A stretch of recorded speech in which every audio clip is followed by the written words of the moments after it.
Muchas gracias, buenas noches a todas y a todos. Vengo a razonar mi voto en razón de dos motivaciones específicas. Una tiene que ver con el detalle del dictamen que nos ha llevado ya bastantes horas estar estudiando, y otra tiene que ver con el procedimiento. Es una decisión personalísima con respeto a mi grupo parlamentario y al resto de los legisladores de las diferentes comisiones.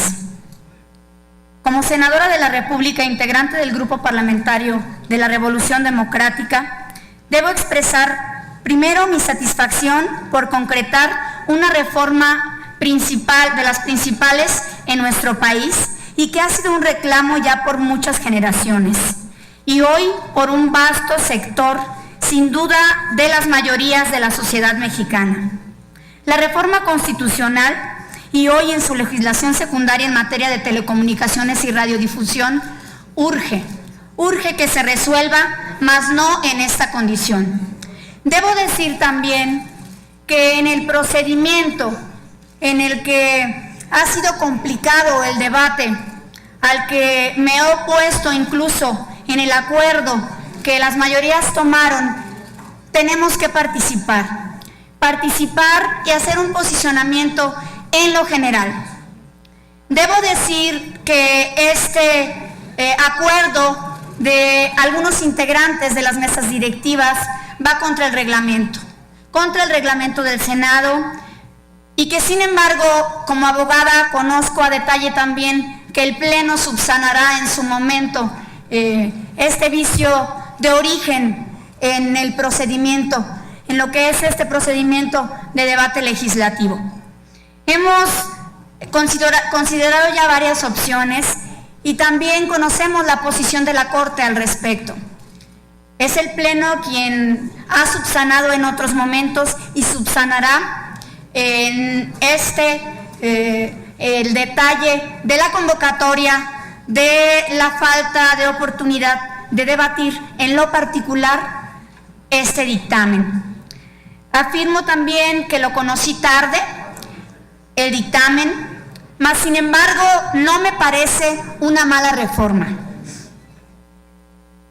En la Constitución trasciende parte importante de esta reforma, y sabemos que es de gran calado, pues coge propuestas de legisladores comprometidos de sectores de la sociedad civil que durante los últimos años vienen luchando en este tema. De cara a la convergencia tecnológica, el Estado debe garantizar de inmediato y de manera efectiva el derecho a las comunicaciones, entendido como el derecho fundamental que tiene toda persona para acceder igualitariamente a las nuevas tecnologías. El Estado tiene el deber también de ejercer su rol soberano para garantizar la diversidad cultural, el pluralismo comunicacional.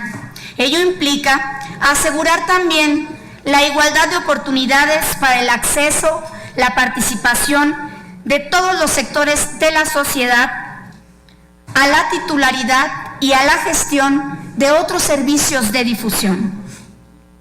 Indudablemente que la iniciativa contiene principios fundamentales que se orientan en este sentido. Sin embargo, afirmamos en su momento, durante el procesamiento de la reforma constitucional, que era un piso mínimo para transitar hacia un régimen jurídico para la radiodifusión de las telecomunicaciones que verdaderamente garantice su función como servicio público, como un servicio público esencial para la sociedad y el fortalecimiento de la democracia. Debo mencionar una palabra que un compañero en algún momento dijo y que considero que las mayorías hemos dejado de lado: la globalización. La globalización en la que estamos inmersos y que ya nos alcanzó, con sus pros y sus contras, y de ellos hablaré al final. Dijimos en aquel entonces: en ningún momento nuestra propuesta es negociable hacia abajo. Eso dijimos el grupo parlamentario del PRD. Se trataba de robustecerla y no de retroceder.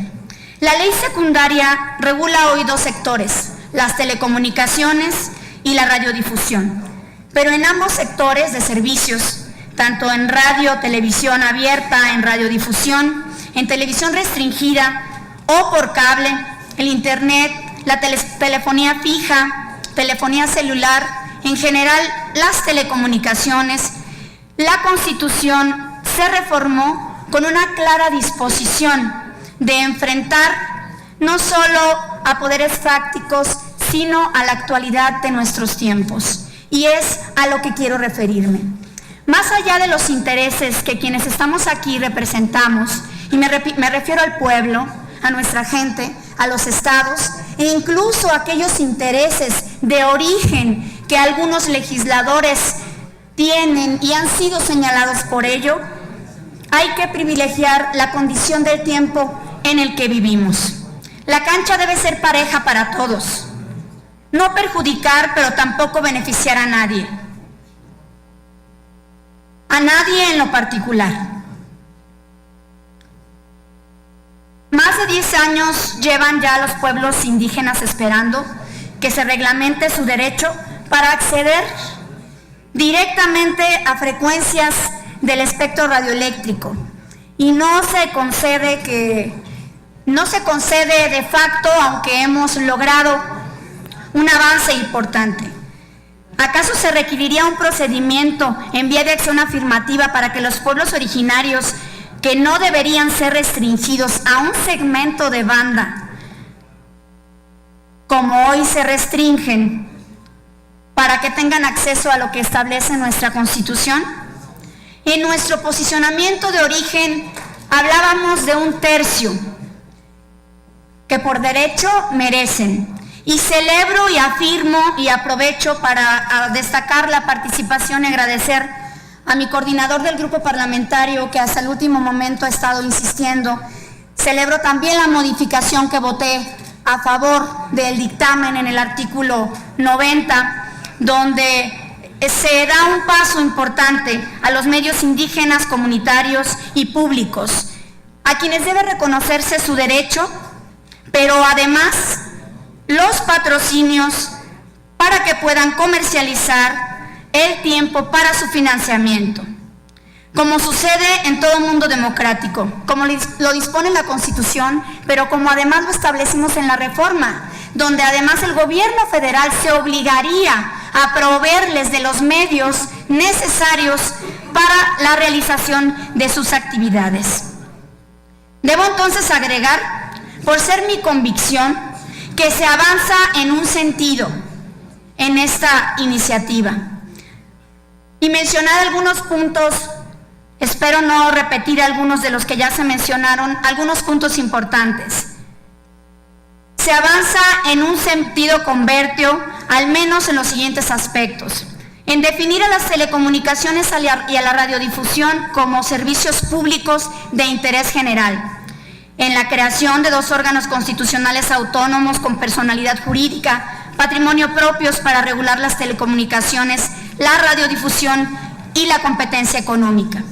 Destacar que se le reconoce al Instituto Federal de Telecomunicaciones como autoridad en materia de competencia económica y de dichos sectores.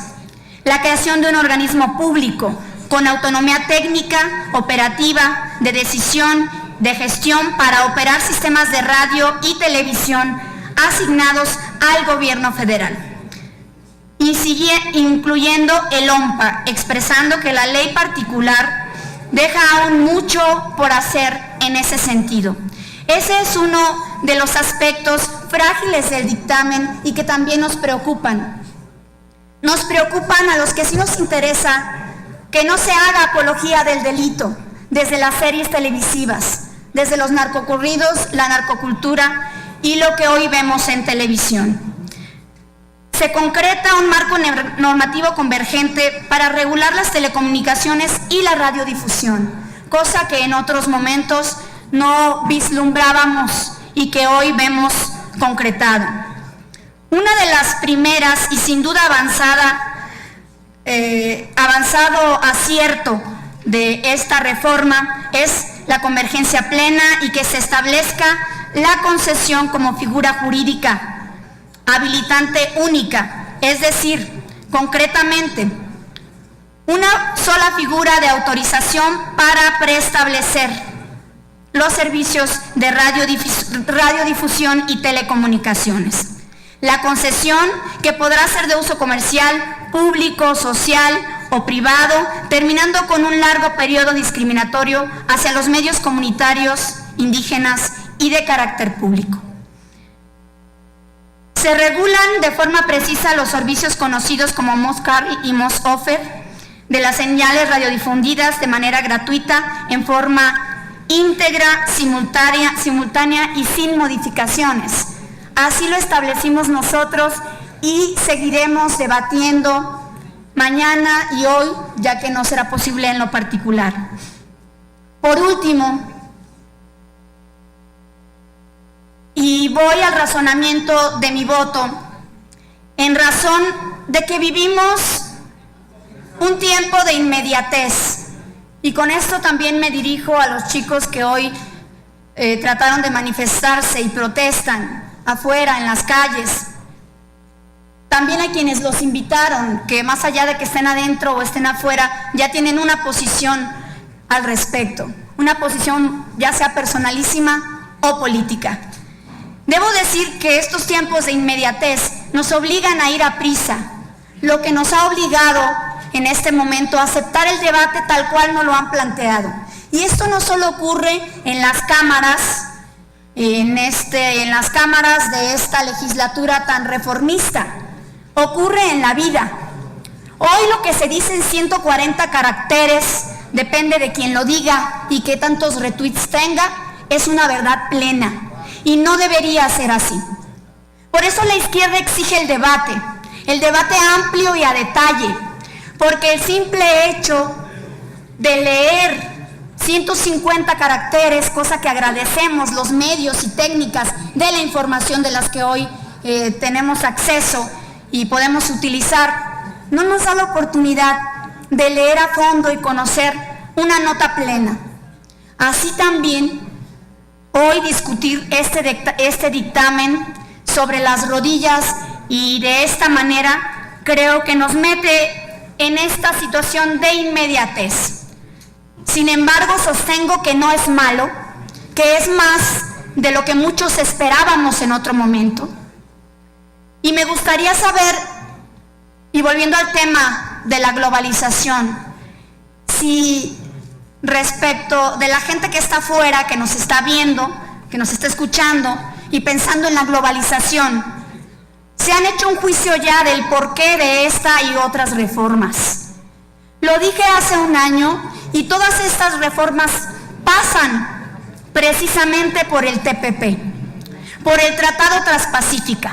Nos están en este momento enrutando como país a homologar nuestra legislación en prácticamente todo. Y todavía falta, desde lo que fue la ley educativa, la reforma educativa, que fue más laboral que educativa, desde la reforma laboral, lo que vimos en la energética, lo que estamos viendo hoy, lo que veremos mañana y las reformas que continúan.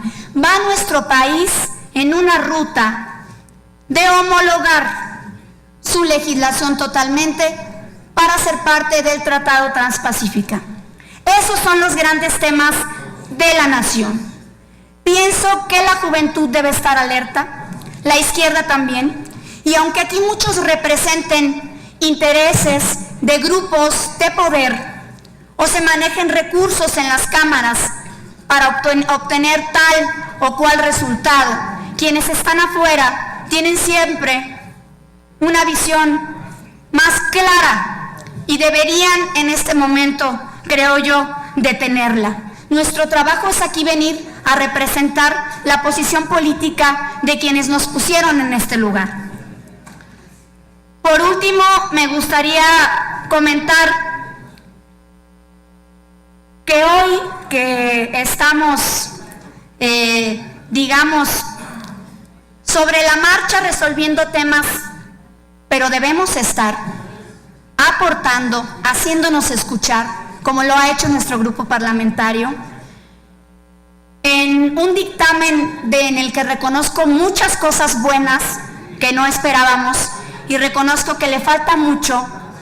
Mi voto debe ser en abstención.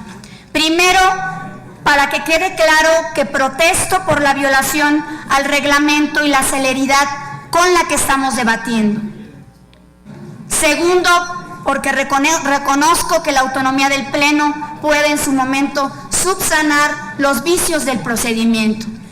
Y tercero, porque es momento de que fijemos una posición que vaya más allá de estar a favor de un grupo político, de un grupo monopólico o de un grupo de interés. Una posición real y clara es que efectivamente la globalización nos alcanza y si este nuevo gobierno nos empuja en la ruta de las reformas porque estamos ya sobre un tratado a quien nadie le ha puesto atención.